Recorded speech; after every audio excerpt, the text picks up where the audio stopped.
আপনি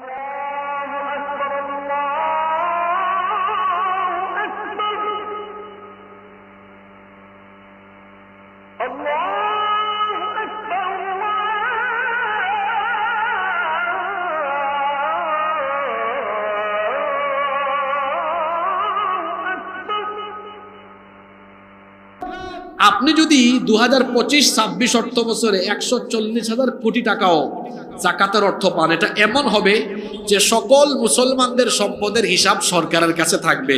বছর শেষে মোবাইলে SMS আসবে, আপনি তো নেশাব পরিমাণ মালের মালিক, আপনার এত টাকা যাকাতের আসছে, অমুক জায়গায় জমা দেন। সর্বমোট জমা হইল, এর চেয়ে বেশি হবে। আমি আপনাদেরকে বোঝানোর স্বার্থে একটা কম অ্যামাউন্ট ধরলাম, 140,000 কোটি টাকা। সবাই বলেন তো কত টাকা বললাম? এখন সরকার কি করলো? 64টা জেলা থেকে 70 লক্ষ বেকার যুবক আনো, চাকরি নাই, ব্যবসা নাই, কিছু নাই, পরিবার চলে না, এরকম কত লক্ষ যুবক? জোরে বলেন। 70 লক্ষ যুবককে ডেকে এনে বলে, ধরো নাও 2 লাখ টাকার চেক, 2 লাখ 2 লাখ 2 লাখ 2 লাখ 2 লাখ 70 লক্ষ গুণ 2 লক্ষ সমান হলো 140,000 কোটি টাকা।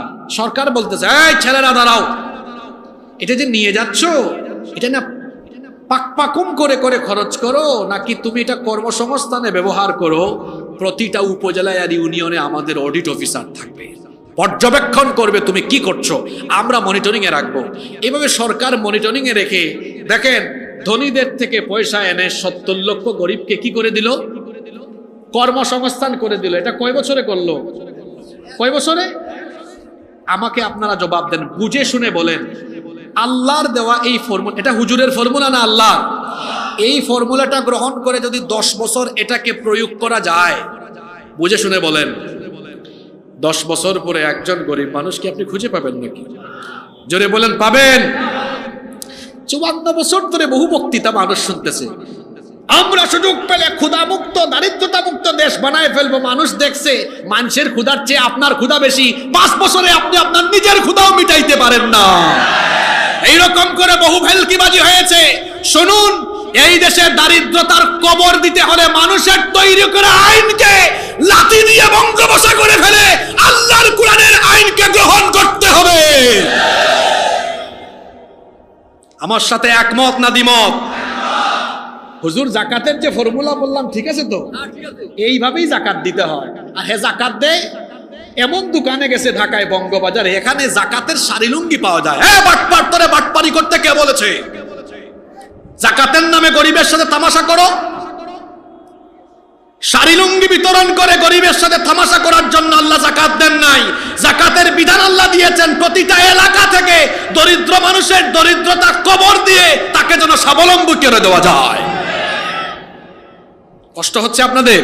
তাহলে বলেন তো, ইবাদত আল্লাহর আনুগত্য শুধু কি নামাজ রোজা হজ জাকাতে হবে, না আমাদের নিজেদের ফায়দার জন্য সব জায়গায় দরকার? এটা তো আসতে বললেন, এক জায়গায় না সব জায়গায়। এজন্য আমরা আমাদের জীবনের সব জায়গায় কার আইন চাই? আরো জোরে বলেন, কার আইন? আল্লাহ কবুল করেন। আমরা কোথায় ছিলাম? ওয়াকাদা রাব্বুকা আল্লা তা'বুদু ইল্লা ইয়্যাহ, তোমার রবের পক্ষ থেকে ফয়সালা হয়েছে তুমি আল্লাহ ছাড়া অন্য কারো ইবাদত মানে আনুগত্য করবে না। আনুগত্য হবে কার? এই আনুগত্য কতক্ষণ হবে না, এই জবাব কোরআন শরীফে আছে। এই আনুগত্য কতক্ষণ হবে আল্লাহ বলছেন কোরআনুল কারীমের 15 নম্বর সূরা সূরাতুল হিজরের 99 নম্বর আয়াতে আল্লাহ তাআলা বলছেন, ওয়া'বুদ রাব্বাকা হাত্তা ইয়াতিয়াকাল ইয়াকিন, তোমার কাছে মৃত্যু আসার আগ পর্যন্ত অর্থাৎ মরণ পর্যন্ত ইবাদত এবং আনুগত্য করতে হবে যার তিনি কে। খেয়াল করেন, আল্লাহ তার আনুগত্যের কথা এখানে শেষ করলেন। আল্লাহ তার আনুগত্যের কথা বলার পরেই এখানে এমন 2 জন ব্যক্তির কথা উল্লেখ করলেন, আমাদের সৃষ্টির জন্য অস্তিত্বের জন্য আল্লাহর পরেই যার কাছে আমরা ঋণী, যাদের কাছে ঋণী, এমন 2 জন ব্যক্তির কথা আল্লাহ এবার উল্লেখ করছেন। আল্লাহ তাআলা বলছেন, ওয়াকাদা রাব্বুকা আল্লা তা'বুদু ইল্লা ইয়্যাহু ওয়া বিল ওয়ালিদাইনি ইহসানা। তোমার রবের কাছ থেকে ফয়সালা হয়েছে তিনি ব্যতীত অন্য কারো ইবাদত তোমরা করবে না। আর আল্লাহর আনুগত্যের পরেই তোমাদের জন্য দায়িত্ব হলো, আল্লাহ হুকুম দিয়েছেন আমার আনুগত্যের পরেই যাদের সাথে সবচাইতে উত্তম আচরণ, যাদের সাথে সবচেয়ে ভালো আচরণ সদাচার করবে, ইহসান করবে, তারা হলো তোমার পিতামাতা, তারা হলো তোমার আব্বা তোমার আম্মা। আব্বা আম্মার সাথে আল্লাহর আনুগত্যের পরেই আব্বা আম্মার সাথে ভালো আচরণ করতে হবে। হুকুমটা কার? আসতে বলবেন না, জোরে বলেন, হুকুমটা কার? বাবা, বাবা তিনি তো হলেন বটবৃক্ষের মতো। বৃক্ষ যেমন পথিককে ছায়া দেয়, বাবাও তেমন বটবৃক্ষের মতো সন্তানদেরকে সকল ঝড় ঝাপটা কষ্ট থেকে রক্ষা করে। তিনি কষ্ট নিজে সহ্য করেন, ত্যাগ তিতিক্ষা স্বীকার করে সন্তানকে তিনি বড় করে তুলেন। এই জন্য আল্লাহ নবী বলেছেন, খবরদার তুমি তোমার বাপের মনে কষ্ট দিও না, বাবাকে আঘাত করো না।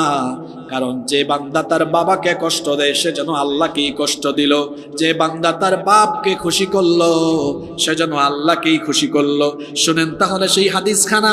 আল্লাহ নবী বলেছেন, রিদার রব্বি ফি রিদাল ওয়ালিদ ওয়া সাখাতুল্লাহি ফি সাখাতিল ওয়ালিদ। পিতার সন্তুষ্টিতে আল্লাহ সন্তুষ্ট, পিতার অসন্তুষ্টিতে আল্লাহ অসন্তুষ্ট। খবরদার আমার ভাইয়েরা, বাবা মার সাথে কখনো অসদাচরণ করবেন না। কারণ বাবা মা এমন সেনসিটিভ জায়গা, বাবা মাকে খুশি করলেই জান্নাত, আবার বাবা মা নাখুশ হয়ে গেলেই জাহান্নামে নিক্ষেপ করবেন কে? ইবনে মাজায় হাদিস এসেছে, একবার আল্লাহ নবীকে এক লোক এসে প্রশ্ন করলো, মা হাক্কুল ওয়ালিদাইনি আলা ওয়ালাদিহিমা, মা হাক্কুল ওয়ালিদাইনি আলা ওয়ালাদিহিমা, সন্তানের উপরে পিতামাতার হক কি? আল্লাহ নবী জবাব দিলেন, হুমা জান্নাতুকা আও হুমা নারুকা, পিতামাতা তোমার জান্নাত অথবা পিতামাতা তোমার জন্য জাহান্নাম। তার মানে হলো পিতামাতাকে খুশি করলে আল্লাহর জান্নাত অবধারিত, আর পিতামাতাকে আঘাত করলে জাহান্নামে যিনি নিক্ষেপ করবেন, জোরে বলেন তিনি কে? ইবনে মাসউদ রাদিয়াল্লাহু আনহু আরেকটি হাদিস বর্ণনা করেছেন। এই হাদিসটি তিরমিজি শরীফের মধ্যে বর্ণিত হয়েছে। একবার এক লোক এসে নবীকে জিজ্ঞেস করলো, আইয়ুল আমালি আফদালু ইলাল্লাহ, আল্লাহর কাছে সবচাইতে পছন্দের আমল কি? আল্লাহ নবী তখন বললেন, আস-সালাতু লিমাওয়াকিতিহা, আল্লাহর কাছে সবচাইতে পছন্দের আমল হলো সময় মতো নামাজ আদায় করা। কুলতু সুম্মা আই, ওই সাহাবী বললেন, অতঃপর কোন আমলটা আল্লাহর কাছে সবচাইতে প্রিয়? নবীজি বললেন, বিররুল ওয়ালিদাইন, তোমার পিতামাতার সাথে সদাচরণ করা। পিতামাতার সাথে কেউ যদি অসদাচরণ করে, কেউ যদি পিতামাতাকে কষ্ট দেয়, পিতামাতাকে কষ্ট দেওয়া সগীরা গুনাহ না কবিরা গুনাহ? আসতে বলবেন না, জোরে বলেন, সগীরা গুনাহ না কবিরা গুনাহ? বাবার সাথে অসদাচরণ করবেন না। আপনি ভুলে গিয়েছেন আপনার বাবা আপনাকে কত কষ্ট করে লালন পালন করেছেন। বাবার কথা আরো ভালোভাবে উপলব্ধি করা যায় নিজে যখন সন্তানের বাবা হওয়া যায়, তখন বাবার গুরুত্ব আরো বেশি বোঝা যায়। বিবাহিত ভাইয়েরা আমার সাথে কথা বলেন দেখি, আপনার সন্তান রাত 2টার সময় 3টার সময় অসুস্থ হয়েছে, আপনি কি বাড়িতে বসে থাকবেন নাকি বাচ্চাটাকে নিয়ে হাসপাতালে যাবেন? জবাব দেন আমাকে, কোথায় যাবেন? আপনার সন্তানের জন্য যেমন আপনার মনে অনেক দয়া, তাকে নিয়ে হাসপাতালে দৌড়ান। আপনার মনে নাই, আপনি ভুলে গিয়েছেন আপনি যখন ছোট ছিলেন, আপনি যখন কান্না করতেন, ভাষা ছিল না, কান্না ছাড়া কোনো ভাষা নাই, তখনও আপনার সামান্য অসুস্থতা হলে এই বাপ টাকা না থাকলেও ধার করে ঋণ করে আপনাকে নিয়ে তারপরে হাসপাতালে গিয়েছে। কত কষ্ট করেছে এই বাবা, মাথার ঘাম পায়ে ফেলে মাঠে ঘাটে পরিশ্রম করে, সেই পরিশ্রমে অর্জিত টাকা করি পয়সা দিয়ে আপনাকে স্কুল কলেজ মাদ্রাসা ইউনিভার্সিটিতে পড়িয়েছে। সারাটা জীবন ভরে এইভাবে আপনার জন্য কষ্ট করেছে, আপনার জন্য পরিশ্রম করেছে। সামান্য অসুস্থ হলে সেই বাবা আপনাকে নিয়ে হাসপাতালে গিয়েছে। আজ আপনার এই বাবা বার্ধক্যের কারণে অসুস্থ, আপনি তাকে চিকিৎসা করান না, আপনি তাকে একটু গিয়ে খাওয়ানো না। এমনও সন্তান আছে, সে তার বাপকে একটু মুখে তুলে খাওয়ায় না, বয়স্ক মানুষ বাবা, চুল পেকে গেল, দাড়ি পেকে গেল, বাবা এখন নিজের বিছানা থেকে উঠতে পারে না, বাবা নিজের হাতে খাইতেও পারে না। ও ভাই, ভুলে গেলেন নাকি ছোট্টবেলা তো আপনার বাবা আপনাকে মুখে তুলে খাবার খাইয়ে দিয়েছে। বার্ধক্যের কারণে আজ আপনার বাবা নিজে হাত দিয়ে খাইতে পারে না, এখন তার রুমে যান, রুমে গিয়ে তারে আপনি খাওয়ায় দেন। যদি আপনার বাবা আপনার উপর খুশি হয়ে একটা মুচকি হাসি মারে, আল্লাহর কসম আল্লাহর আরশ আপনার উপরে খুশি হয়ে যাবে।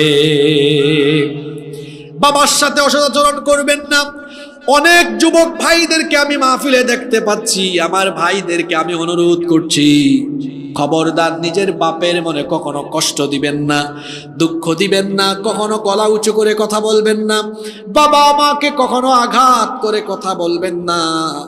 আরে মায়ের সাথে কেমনে আপনি খারাপ আচরণ করেন? মা তো হলেন এমন, মা সন্তানের জন্য বাবার চাইতে আরো বেশি কষ্ট করেছেন। এই জন্য একটা হাদিস এসেছে, হাদিসের বর্ণনাকারী সাহাবী হচ্ছেন আবু হুরায়রা রাদিয়াল্লাহু আনহু। তিনি বলছেন, জাআ রাজুলুন ইলা রাসূলিল্লাহি সাল্লাল্লাহু আলাইহি ওয়াসাল্লাম। এক লোক রাসূলের কাছে আসলো, এসে বলল, ইয়া রাসূলুল্লাহ, আমরা মহব্বতে বলি সাল্লাল্লাহু আলাইহি ওয়াসাল্লাম, মান আহাক্কুন নাসি বিহুসনি সাহাবাতি, আমার কাছ থেকে কে সবচাইতে উত্তম আচরণ পাবে? নবীজি বললেন, উম্মুক, তোমার মা। সাহাবী দ্বিতীয়বার প্রশ্ন করলেন, সুম্মা মান, অতঃপর তারপরে কে? নবীজি দ্বিতীয়বারও বললেন, উম্মুক, তোমার মা। সাহাবী তৃতীয়বার বললেন, সুম্মা মান। নবীজি তৃতীয়বারও জবাব দিলেন, উম্মুক, তোমার মা। এরপরে সাহাবী চতুর্থবার প্রশ্ন করলেন, তারপরে কে? নবীজি বললেন, আবুকা। নবীজি মায়ের কথা বললেন 3 বার, বাবার কথা বললেন 1 বার। কথা বুঝে থাকলে বলেন তো, আল্লাহর নবী মায়ের কথা বলেছেন কয়বার?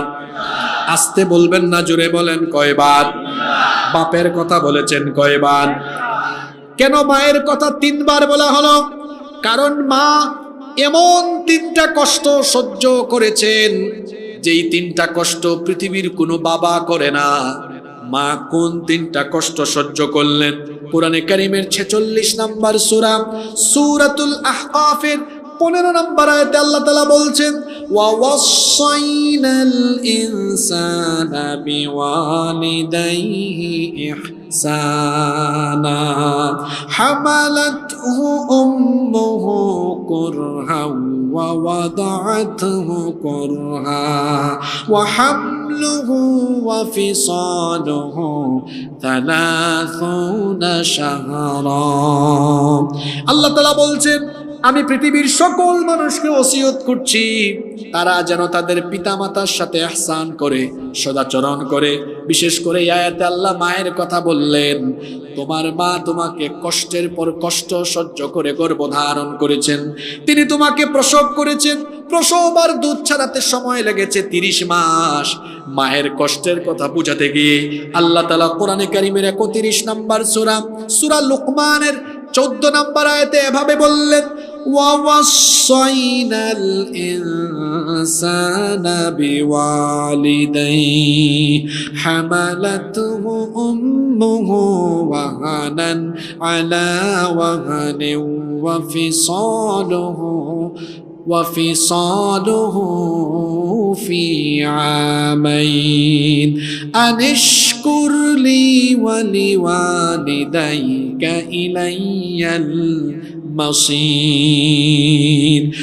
আল্লাহ তাআলা সকল মানুষকে তার পিতামাতার ব্যাপারে আদেশ দিচ্ছেন, বিশেষ করে মায়ের কথা আল্লাহ বললেন, হামালাতহু উম্মুহু ওয়াহানান আলা ওয়াহানিন, তোমার মা তোমাকে যন্ত্রণার পর যন্ত্রণা সহ্য করে গর্ভধারণ করেছেন। আমি বলছিলাম কেন বাবার চাইতে মায়ের হক 3 গুণ বেশি? কারণ মা এমন 3টা কষ্ট সহ্য করেছেন যা পৃথিবীর কোনো বাবারা করে নাই। এর মধ্যে 1 নাম্বার যন্ত্রণা হলো গর্ভধারণের যন্ত্রণা, 2 নাম্বার যন্ত্রণা হলো প্রসব বেদনা, প্রসবের যন্ত্রণা, 3 নাম্বার কষ্টটা হলো দুধ পান করানো। বলেন তো, গর্ভধারণ, প্রসব, দুধ পান, গর্ভধারণ, প্রসব, দুধ পান, এই 3টা কি পুরুষের কাজ নাকি নারীর কাজ? এই 3টা জিনিস কি মায়ের কাজ নাকি বাপের কাজ? আমি সহ আপনারা কেউ এখানে এই তিনটা কষ্টের আগাগোড়া বুঝেন না। এত কষ্ট এই তিনটা জায়গায়। বিবাহিত ভাইয়েরা কিছুটা হলেও নিজের বউয়ের দিকে তাকায় একটু আঁচ করবেন। গভীর রাত, নিজের স্ত্রী ঘুমায় না, শুধু ফুপিয়ে ফুপিয়ে কান্না করে। স্বামী জিজ্ঞেস করি, প্রিয়তমা স্ত্রী আমার, রাত তো 3টা বাজে, তুমি না ঘুমায়া কাঁদো কেন? বউ তখন বলে, প্রিয়তম স্বামী আমার, কেমনে ঘুমাবো আমারে বলেন? পেটের ভেতরে তো আপনার সন্তানটা শুধু লাথি মারে, হাত পা দিয়া গুতাগুতি করে, কেমনে ঘুমাবো, আমার তো ঘুম আসে না। এই বিবাহিত ভাইটা তার বউয়ের এই চিত্র দেখে তার মনে কষ্ট লাগে, কিন্তু সকালবেলা আবার সে তার মাকে গালি দেয়। কপাল পুরা সন্তান, কি করে তুমি তোমার মাকে গালি দিলে? 3টা কষ্ট, এত এত যন্ত্রণা। আহারে ভাই, আমার মা, আপনার মা এই যন্ত্রণাগুলো সহ্য করেছেন কিভাবে আপনি চিন্তা করেন তো দেখি। শীতের রাতে মানুষ ল্যাপ তুষক কম্বল গায়ে দিয়ে আরাম করে ঘুমায়, কিন্তু আমাদের মা আমাদেরকে যখন পেটে ধারণ করেছেন, একটা রাতও তিনি আরাম করে ঘুমাতে পারেন নাই। রাতের বেলা যখন সব মানুষ ঘুমায়, 2টা বাজে 3টা বাজে, আমাদের মা ঘুমাইতে পারে না। কেন পারে না? কারণ আমরা যখন মায়ের পেটের ভেতরে ছিলাম এত বেশি নড়াচড়া করেছি, হাত পা দিয়ে যখন বেশি নড়াচড়া আরম্ভ করেছে, এক একটা লাথি যখন সন্তান মারে, মনে হয় যেন মায়ের কলিজাটা তখন ছিঁড়ে যাওয়ার অবস্থা হয়ে যায়। এই রকম করে মা এক রাত নয়, কত রাত যে না ঘুমিয়ে ঘুমিয়ে চোখের পানি ঝরিয়েছে, আল্লাহ ছাড়া সেটা তো আর কেউ দেখে না। সকালবেলা সারাদিন মা কাজ করেছেন, ঘরের সব কাজ সন্তানটাকে পেটে নিয়ে করেন। ঘরের সবার জন্য তিনি রান্না বান্নাও করলেন, সবার জন্য রান্না বান্না করে সবাইকে খাওয়ালেন। কিন্তু আমাদের মা যখন ক্ষুধা পেটে খাবারের প্লেটটা সামনে নিয়ে খাবার খেতে বসলেন, ঠিক এমন সময় আমরা পেটের ভেতর নড়াচড়া মারলাম। নড়াচড়া করার কারণে মা আর খাইতে পারলেন না, বমি বমি ভাব তৈরি হয়ে গেল। কখনো বা ওয়াশরুমে গিয়ে বমি করলেন, কখনো বা বমি বমি ভাব আসলো, বমি হলো না, খাইতেও পারলেন না। রুমের ভেতরে ঢুকে ফুপিয়ে ফুপিয়ে কান্না করলেন। এইভাবে করে আমাদের মা 1 দিন আর 2 দিন নয়, একটানা 10টা মাস গর্ভধারণের যন্ত্রণা সহ্য করেছেন। 10টা মাস আমাদের জন্য যন্ত্রণা সহ্য করে করে যখন ডেলিভারির সময় চলে আসলো, তখন মায়ের দুশ্চিন্তার মাত্রা বেড়ে গেল। কারণ কত মহিলা আছে সন্তান জন্ম দিতে গিয়ে নিজেই সে মারা গিয়েছে, মায়ের তখন টেনশন বাড়ে।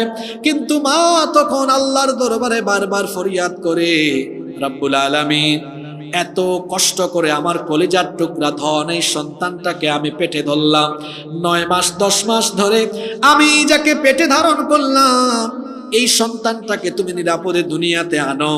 যদি তাকে জন্ম দিতে গিয়ে আমার মরণ হয়ে যায়, আমার জীবনটা কেড়ে নাও, তারপরেও আমার সন্তানটাকে সহি সালামতে দুনিয়াতে নিয়ে আসো। এই মায়ের সাথে কি করে তার সন্তান দুর্ব্যবহার করে আমার তো বুঝে আসে না। গর্ভধারণের যন্ত্রণার চাইতে আরো 100 গুণ বেশি যন্ত্রণা হলো প্রসবের মধ্যে। হসপিটালে যান, আমি জানি না কখনো কি লেবার রুমের পাশ দিয়ে যা আপনি গিয়েছেন কিনা। লেবার রুম হলো যেই রুমে মহিলাদের ডেলিভারি হয়, চিৎকার শোনা যায়, এক একটা চিৎকারে মনে হয় আকাশটা বিদীর্ণ হয়ে যাওয়ার উপক্রম হয়ে যায়। মা যখন সন্তানকে ডেলিভারি করেন, এত কষ্ট হয় মায়ের। যুবক ভাইয়েরা কান লাগান, মনোযোগ দিয়ে শোনেন। এই মুহূর্তে আপনারা যদি কেউ লাঠি দিয়ে একটা বাড়ি দেয়, লোহার রড দিয়ে বাড়ি দেয়, শোনেন, চিকিৎসা বিজ্ঞান বলছে একজন মানুষ সর্বোচ্চ 20 থেকে 25 পর্যন্ত ব্যথা সহ্য করার ক্ষমতা রাখে। কথা বুঝে থাকলে বলেন তো, একজন মানুষ সর্বোচ্চ কত পর্যন্ত ব্যথা সহ্য করার ক্ষমতা রাখে? আরো জোরে বলেন। যে মায়ের সাথে বেয়াদবি করেন, বেয়াদবি করার আগে একটু চিন্তা ভাবনা করবেন।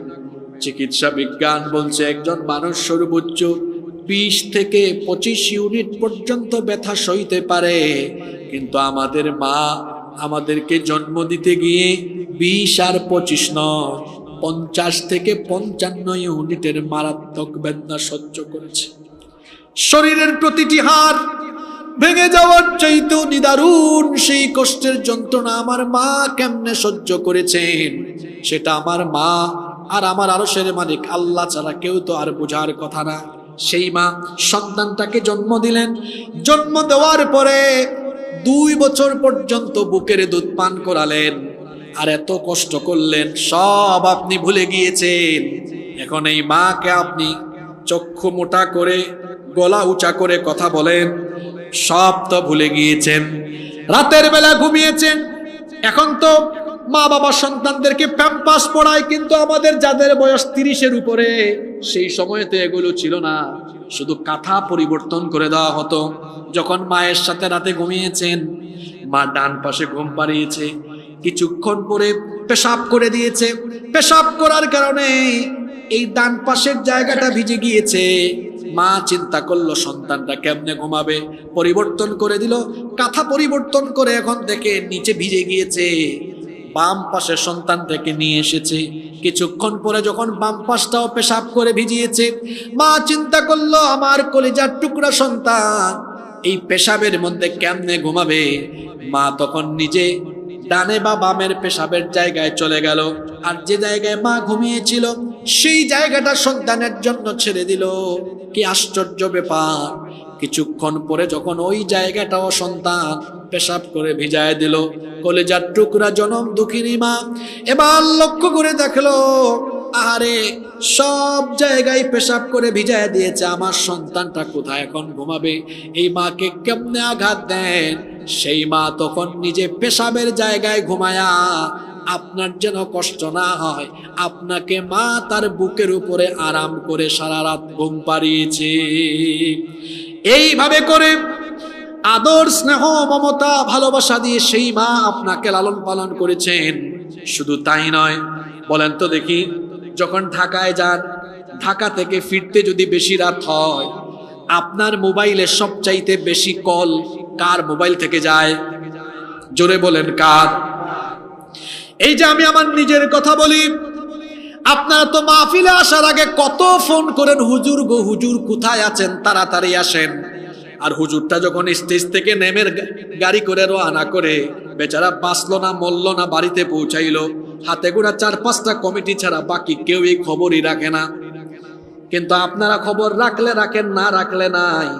ভাই বোন আত্মীয় স্বজন অনেকে খবর রাখে না, কিন্তু বারবার বারবার মোবাইলে একজনের রিং কিন্তু ঠিকই আসে, তিনি হলেন মা। ঢাকায় গিয়েছেন আপনি, ফিরতে যদি দেরি হয়, দেখবেন কেউ অপেক্ষা করে না, আপনাকে মা কল করে বলে, বাবারে তুই ফিরতে তো লেট করতেছিস কেন? তোর টেনশনে তো আমার ঘুম হয় না। মা বারবার করে ফোন দেয়। যখন আপনি কয়ারিয়াতে ঢুকবেন রাত 4টা বাজে, আপনি যখন বাড়িতে ঢুকবেন, বাড়িতে ঢুকার পরে আপনি দেখবেন কেউ আপনার জন্য টেনশন করে না, সব ঘুমায় গেছে। কিন্তু শুধুমাত্র আপনার মা তখনও না ঘুমায়া বাড়ির মূল দরজায় পাহারাদারের মতো দাঁড়ায়া দাঁড়ায়া তখন অপেক্ষা করে। করে কি করে না? সেই মা এইভাবে করে দুঃখ, কষ্ট, যন্ত্রণা সহ্য করে আমাকে আপনাকে লালন পালন করেছেন। আল্লাহ নবী বলেছেন, খবরদার সেই মাকে কখনো কষ্ট দিও না। এমনকি এই মা আর বাবা যদি কাফির হয়, অমুসলিম হয়, তাও তাদের সাথে অসদাচরণ করা যাবে না। একবার আবু হুরায়রা রাদিয়াল্লাহু আনহু নবীজির কাছে এসে কান্না করতেছেন। আল্লাহ নবী বললেন, আবু হুরায়রা তুমি কান্না করো কেন? আবু হুরায়রা রাদিয়াল্লাহু আনহু বললেন, নবী গো, আমি প্রত্যেক দিন আপনার কাছে আসি, আমার মা এটা জানতে পেরেছেন, আমার মা আমাকে প্রতিদিনের জন্য গালি দেন, বকা দেন, কিন্তু আজকে তিনি আমাকে নিজের হাতে মেরেছেন। আল্লাহ নবী বললেন, আবু হুরায়রা তোমার মা তোমাকে মেরেছেন, এটা বিচার দেওয়ার জন্য তুমি কি আমার কাছে আসছো নাকি? শোনো, তুমি যদি এই উদ্দেশ্যে এসে থাকো, তোমার মা তোমাকে যদি মারেন, মনে রেখো এই বিষয়ে আমার করার মতো তেমন কিছুই নাই। আল্লাহু আকবার। আবু হুরায়রা রাদিয়াল্লাহু আনহু তিনি তখন বললেন, ওগো আল্লাহর নবী, বিচার দিতে আসি নাই, আমার মা তো এখনো মুশরিকা, আমার মা এখনো ইসলাম গ্রহণ করেন নাই, আপনার কাছে একটা আবেদন নিয়ে এসেছিলাম। নবীজি বললেন, কি আবেদন নিয়ে এসেছো বলো? আবু হুরায়রা রাদিয়াল্লাহু আনহু বললেন, আপনি একটু দোয়া করেন, কারণ নবীর দোয়া তো আল্লাহ ফিরান না, আপনি একটু দোয়া করেন আমার মাকে যেন আল্লাহ ইসলামের জন্য কবুল করেন। আল্লাহর নবী হাত তুলে দোয়া আরম্ভ করেছেন, ওইদিকে আবু হুরায়রা দৌড় মেরেছেন, এত জোরে দৌড় মেরেছেন রাস্তায় তাকে কয়েকজন ধরেছেন। কি ব্যাপার আবু হুরায়রা, তুমি তো বড় শান্ত মানুষ, তুমি তো কখনো এত বেশি দৌড়াও না, আজকে দৌড়াও কেন? তিনি বললেন, আমারে থামাইয়া কথা বলে সময় নষ্ট করো না, তাড়াতাড়ি ছাড়ো। আমি দৌড়াইয়া দৌড়াইয়া বাড়ি গিয়ে দেখতে চাই আমি আগে বাড়িতে পৌঁছালাম নাকি আমার নবীর দোয়া আগে আমার বাড়িতে পৌঁছে গেল। বাড়িতে গেছেন, যাওয়ার পরে দরজা নক করেছেন, ভেতর থেকে মায়ের আর কর্কশ কোনো কণ্ঠ সেদিন শোনা গেল না। মা বলতেছেন, কে রে? আমার আবু হুরায়রা নাকি? তিনি তো নরম কণ্ঠ শুনে বুঝে ফেলেছেন আমি বাড়িতে আসতে দেরি হয়ে গেছে, রাসূলের দোয়া আমার আগে বাড়িতে চলে এসেছে। আল্লাহু আকবার। বাড়িতে ঢোকার পরে দেখলেন তার মা চুল থেকে পানি টপটপ করে পড়তেছে। তার মা বলেন, আমি তো গোসল করেছি বাবা, চিন্তা করলাম তোমারে যে আমি মারি, গালি দেই, বকা দেই, তুমি তো পৃথিবীর শ্রেষ্ঠ মানুষ, তার কাছে যাও, কেন তোমাকে মারবো? আমি চিন্তা করেছি আর মারবো না, আর বকবো না। আমি সিদ্ধান্ত নিয়েছি যার কাছে তুমি গিয়েছো তার কাছে আমিও গিয়ে কালেমা পড়ে মুসলমান হয়ে যাব। আল্লাহু আকবার। এই ঘটনাটা কেন বলেছি জানেন? আবু হুরায়রার মা ছিলেন মুশরিকা, রাসূলের কাছে গিয়েছেন। রাসূল কি বলেছেন? তোমার মা যদি মুশরিকাও হয় কোনো বিচার নাই, মা বাবা কাফির হলেও তাদের খেদমত করতে হবে। আল্লাহ কোরআনে বলেছেন, ওয়ালা তাকফু মা লাইসা লাকা বিহি ইলমুন ফালা তুতি'হুমা ওয়া সাহিবহুমা ফিদ দুনিয়া মারুফা। তোমার মা বাবা তোমাকে যদি আল্লাহর আনুগত্যের বিপরীত বা শিরকের কথা বলে, এই এক জায়গায় শুধু আব্বা আম্মার কথা মানা যায় না, এছাড়া মা বাবা কাফির হলেও তাদের সাথে উত্তম আচরণ করতে হবে। হুকুমটা কার? জোরে বলেন, হুকুমটা কার?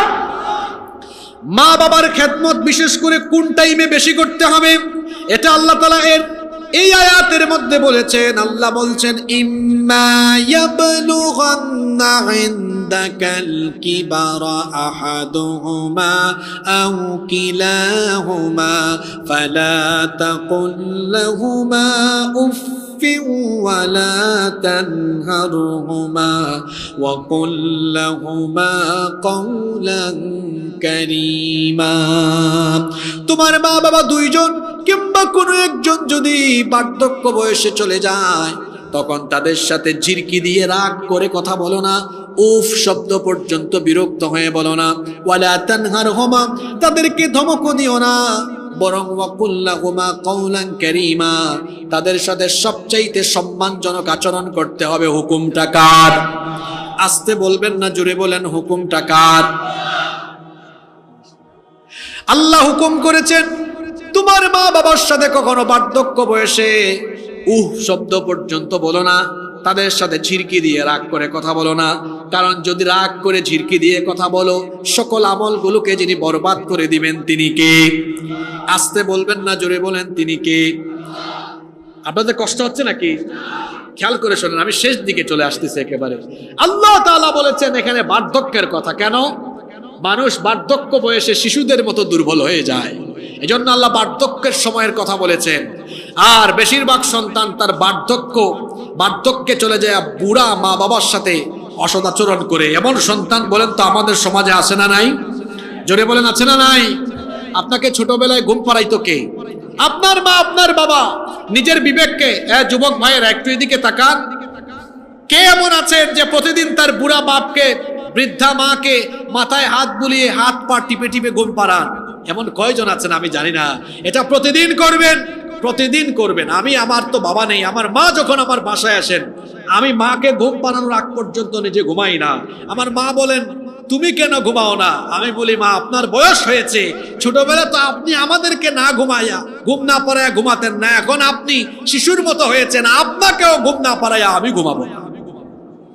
মা বাবাকে বুড়া বয়সে বেশি খেদমত করবেন।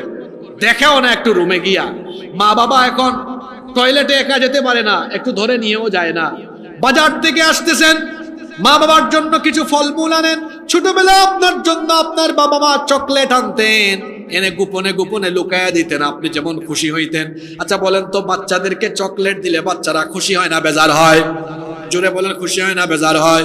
আপনি যখন বাচ্চা ছিলেন, আপনার বাবা যখন আপনাকে চকলেট বা অন্য কোনো খাবার কিনে দিত, আপনি যেমন খুশি হতেন। আপনি আগামীকাল একটু বাজার থেকে আলাদা করে লুকায়া কোনো ব্যাগে কোনো কিছু নিয়ে এসে একদম লুকিয়ে লুকিয়ে বাবা মায়ের রুমে গিয়ে আপনি তারপরে প্যাকেটটা খুলে, মনে করেন আপনি আঙ্গুর আনলেন, বেদানা আনলেন, খুলে আপনি বাবা মার মুখে তুলে গোপনে গোপনে নীরবে নীরবে খাইয়ে দেন। দেখবেন আপনি যেমন ছোটবেলায় চকলেট পাইলে খুশি হইতেন, আপনি আপনার বৃদ্ধ বাবার বৃদ্ধা মায়ের জন্য এভাবে করে এনে নিজে হাত দিয়ে মুখে তুলে খাইয়ে দিলে বাবা মা যদি খুশি হয়ে একটা মুচকি হাসি মারে, আল্লাহর আরশ আপনার উপরে খুশি হয়ে যাবে। সব একজন সন্তান তার খরচের তালিকায় সবার উপরে রাখবে কাকে? জোরে বলেন কাকে? এত আস্তে বলেন কাকে? তা না জানলে জেনে নেন। আল্লাহ তাআলা বলছেন সূরা বাকারার 215 নম্বর আয়াত, ইয়াসআলুনাকা মাযা ইউনফিকুন। হে নবী, তারা আপনাকে জিজ্ঞেস করছে তারা কোন জায়গায় খরচ করবে, আপনি তাদেরকে জবাব দিয়ে দেন, কুল মা আনফাকতুম মিন খাইরিন ফালিল ওয়ালিদাইনি ওয়াল আকরাবিন। আপনি বলে দেন তোমরা যা খরচ করো সবচেয়ে উত্তম হবে, সবার আগে খরচ করবে ফালিল ওয়ালিদাইন, তোমাদের পিতামাতার জন্য। কান লাগান, ঈদের সময় আসলে সবচাইতে বেশি বাজেট রাখতে হবে কার জন্য? যারা বললো না তারা কি বোর জন্য আগে রাখে নাকি? সবার উপরে বাজেট কার জন্য? জুড়ে বলেন কার জন্য? সবার আগে মায়ের অংশ, বাপের অংশ, এটা রেখে সবচেয়ে বেশি দাম দিয়ে তাদেরটা কিনবেন আগে বাবা মা। কারণ শুনে রাখেন, যে কপাল পুরা তার মা বাপের দোয়া নিতে পারে না, তার দুনিয়াও যাবে আখিরাতও যাবে। কিসের নামাজ, কিসের রোজা, কিসের ইসলামী আন্দোলন, সবকিছু শেষ হয়ে যাবে যদি আপনার মা বাপকে আপনি আঘাত করেন। এক সাহাবী এসে বলছেন, নবী আমি আপনার সাথে জিহাদে যাব। কোথায় যাব? জোরে বলেন কোথায় যাব? জিহাদ মানে কি বুঝেন? তরবারির ছায়ার তলে আল্লাহর জান্নাত, হাদিস আছে সুবহানাল্লাহ। এমন সুযোগ আছে এখানে। আল্লাহর নবী বললেন, হাল্লাকা মিন উম্মিন, আচ্ছা তোমার কি মা আছে? সাহাবী বললেন হ্যাঁ।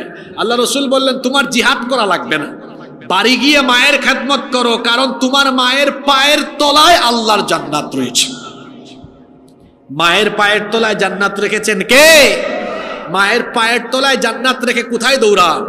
এই মাকে খুশি করেন, এই বাবাকে খুশি করেন। মা বাবার দোয়া কখনো বৃথা যায় না। আল্লাহর নবী বলেছেন, সালাতু দাওয়াতিম মুস্তাজাবাত, তিন ব্যক্তির দোয়াকে ফিরায় দেওয়া হয় না। এক নাম্বার হচ্ছে দাওয়াতুল মাজলুম, দাওয়াতুল মাজলুম, মজলুমের দোয়া আল্লাহ কখনো ফিরায় দেন না। দুই নম্বর হচ্ছে দাওয়াতুল মুসাফির, মুসাফিরের দোয়াও ফিরায় দেওয়া হয় না। তিন নম্বর হলো দাওয়াতুল ওয়ালিদ, যে পিতা মাতা তার সন্তানের জন্য দোয়া করে, ওই দোয়া আল্লাহ তাআলা ফিরায়া দেন না। তবে মনে রাখবেন, আব্বা আম্মার দুয়ার চাইতে বদদুয়া আগে কবুল হয়। কি কবুল হয়? এই যে কষ্ট দেন না মা বাপ, যদি উফ কষ্ট পাইছি বলে শেষ, একটা ঘটনা বলে শেষের দিকে যাব। ঘটনাটা কি বলবো? জোরে বলেন, ঘটনাটা বলবো। বনি ইসরাইলের একজন বড় আল্লাহর ওলি ছিলেন, তার নাম হচ্ছে জুরাইজ। পাহাড়ের উপরে তিনি ইবাদত বন্দেগীতে মশগুল ছিলেন, বড় আল্লাহওয়ালা মানুষ তিনি ছিলেন।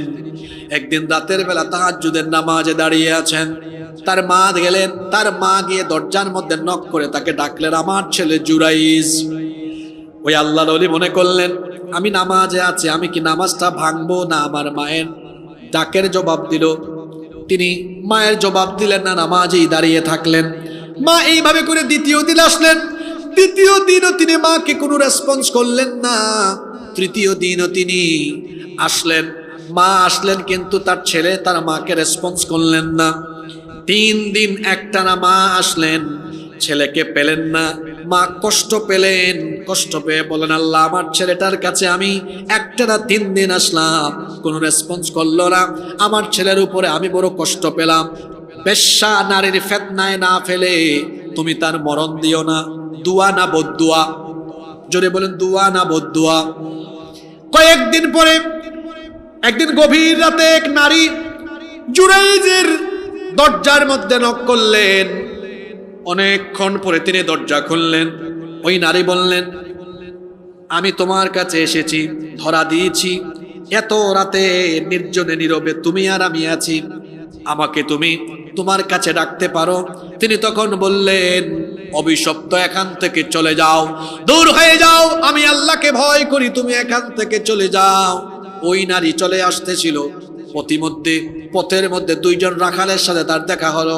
ওই রাখাল তার সাথে যখন জিনা ব্যভিচারে লিপ্ত হলো, ওই নারী তখন সন্তান সম্ভবা হয়ে গেল, ওই নারীর পেটে বাচ্চা আসলো। কিছুদিন পরে লোকজন ওই নারীকে ধরলো, কি ব্যাপার, তোমার তো বিয়ে শাদী হয় নাই, বিয়ে শাদী ছাড়া তোমার পেটে বাচ্চা আসছে কেমনে? এবার ওই নারীকে বনি ইসরায়েলের কিছু লোক যারা জুরাইজকে অপছন্দ করলো, ওই নারীকে তারা বলল, তোমাকে আমরা কিছু অর্থ করে দিব, তুমি জুরাইজের বিপক্ষে বলো, তুমি বলো জুরাইজ এই কাজটা করেছে। মহিলা এবার জুরাইজের উপরে দোষ চাপিয়ে দিলেন। এবার লোকজন জুরাইজকে গিয়ে ধরে আনলেন, তার ইবাদতখানাকে ভেঙে চুরমার করে দিলেন। জুরাইজ বললেন, কি ব্যাপার, তোমরা আমার সাথে এমন আচরণ করছো কেন? আর আমার ইবাদতখানাকে তোমরা এভাবে ভেঙে চুরে চুরমার করে দিচ্ছ কেন? তারা বলল, জানো না কেন এটা করছে, একটু পরে টের পাবা। তাকে প্রচন্ড ভাবে মারধর করতে লাগলো। যখন পাহাড়ের উপর থেকে নিচে নামায় নিয়ে আসলো, বলল, এই নারীর পেটে সন্তান কেমনে গেল? সেই নারী তো বলছে এটা তোমার কাজ। জুরাইজ তখন বললেন, আমাকে একটু সময় দাও, তোমরা আমাকে একটু সময় দাও, দেখবা ঘটনার সত্যতা পেয়ে যাবে। জুরাইজ তখন ওযু করলেন। এরপরে তিনি আল্লাহর দরবারে ফরিয়াদ আরম্ভ করলেন, হে আল্লাহ, সারাটা জীবন ভর আমি তোমার ইবাদত করেছি, জানি না কেন তুমি আমাকে ফিতনায় ফেললে। তুমি যদি এক হও, অদ্বিতীয় হও, তাহলে এই ফিতনা থেকে তুমি আমাকে বাঁচাও। আল্লাহ তার অন্তরে ইলহাম পাঠিয়ে দিলেন। আল্লাহ বললেন, তুমি ওই নারীর পেটের দিকে সম্বোধন করে বলো, ওই পেটের ভেতরে থাকা সন্তানটা কার? তাহলে দেখবে জবানটা আল্লাহ নিজেই খুলে দিবেন। বলেন তো জবান দেওয়ার মালিক কি? তিনি যখন এটা বললেন, সন্তান জবাব দিল, ওই রাখালগুলোই হলো আমার বাপ, ওই রাখাল হলো আমার বাপ। জুরাইজ বুঝতে পারলেন, ইলহামের মাধ্যমে জানিয়ে দেওয়া হলো।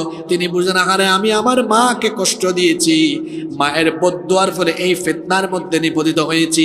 ঘটনাটা এজন্য শোনালাম, ও আমার বাবারা, আমার ভাইয়েরা, মা বাপ যাদের ঘরে আছে, জান্নাত তার ঘরের ভেতরে আছে। মা বাবার দুয়ার চাইতে বদদুয়া আগে কবুল হয়। এই জন্য খবরদার, মা বাবার মনে কখনো আঘাত দিবেন না, বরং মা বাবার খেদমত করতে হবে। আল্লাহ তাআলা বলেছেন, ওয়ালা তানহারহুমা, তাদেরকে ধমক দিও না, কথা বলার সময় ভদ্রভাবে বলো। কি করে কথা বলতে হবে আল্লাহ শিখিয়ে দিলেন, ওয়াকুল লাহুমা কাওলান কারীমা, সম্মানের ভাষায়, বিনয়ের সাথে, ভদ্রতার সাথে কথা বলো। এরপরে আল্লাহ বললেন, ওয়াখফিদ লাহুমা জানাহাদ যুল্লি মিনার রাহমাতি, পরেন আমার সাথে, ওয়াকুর রাব্বিরহামহুমা কামা রাব্বায়ানি সগীরা, পিতামাতার জন্য তোমার রহমতের ডানা উন্মুক্ত করে দাও, বিছিয়ে দাও। আর সব সময় তোমার আব্বা আম্মার জন্য দোয়া করো। দোয়াটাও আল্লাহ শিখায় দিলেন, এত সুন্দর দোয়া, কেউ চুপ থাকবেন না, আমার সাথে পড়েন, রব্বিরহামহুমা কামা রাব্বায়ানি সগীরা। হে রব, আমার মা, আমার বাবা আমাকে যেভাবে ছোটবেলায় স্নেহের কোলে লালন পালন করেছেন, তুমিও আমার আব্বা আম্মাকে তোমার রহমতের কোলে লালন পালন করো। বলেন আমিন। এরপরে শেষ আয়াত আল্লাহ বলছেন, রব্বুকুম আ'লামু বিমা ফি নুফুসিকুম ইন তাকুনু সালিহিনা ফাইন্নাহু কানা লিল আওয়াবিনা গফুরা। তোমাদের মনের ভেতরে কি আছে? পিতামাতার খেদমত তোমরা কি কারণে করো? তোমাদের অন্তরের খবর। দ্বিতীয় ফরমান পেয়েছি, আল্লাহর আনুগত্যের পরে আমি যার সাথে সবচেয়ে উত্তম আচরণ করব তিনি আমার বাবা, তিনি আমার মা। অনুরোধ করে যাচ্ছি আব্বা আম্মাকে কষ্ট দিবেন না। আল্লাহ রসুল বলেছেন যে ব্যক্তি তার মা বাবা দুজনকে বা কোনো একজনকে জীবিত পেল আর জান্নাতে গেল না, তার মতো কপাল পুরা আর হতে পারে। এজন্য আব্বা আম্মার মনে আঘাত দিবেন না, কষ্ট দিবেন না। যদি কেউ কষ্ট দিয়েও থাকেন আজকে বাড়ি গিয়া পা ধরে মাফ চেয়ে ফেলবেন। পারবেন তো ইনশাল্লাহ?